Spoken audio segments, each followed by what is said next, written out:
કરવામાં આવ્યો મધરાત્રે, ત્યારે આખું પાકિસ્તાન ઘોર નિંદ્રામાં હતું। તેણે સપને પણ નહોતું વિચાર્યું। ખબર હતી કે કંઈક થવાનું છે, પરંતુ એ નહોતી ખબર કે આજે રાત્રે ભારત જે છે તે LOC પાર કર્યા વગર જ પાકિસ્તાનના આતંકી અડ્ડાને નિશાન બનાવવાનું છે। અને કયામતની રાત લઈને આવ્યું છે પાકિસ્તાન માટે, જ્યાં કેટલીક ઓપરેશન સિંદૂર અંતર્ગત જે તેની ઇનસાઇડ સ્ટોરી છે તે અમે આપને બતાવી રહ્યા છે। 15 દિવસનો સમય લીધો છે તમામને થતું હતું, અને ઘણી બધી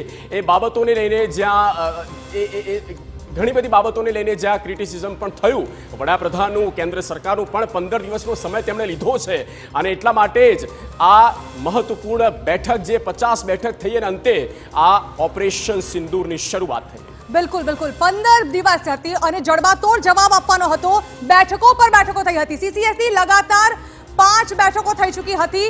આ 50 બેઠકની અંદર આ 5 બેઠકો પણ અતિ મહત્વની હતી, જેમાં તાત્કાલિક હુમલો કરવામાં આવ્યો હતો અને 21 આતંકીઓના અડ્ડાને ટાર્ગેટ બનાવવામાં આવ્યા।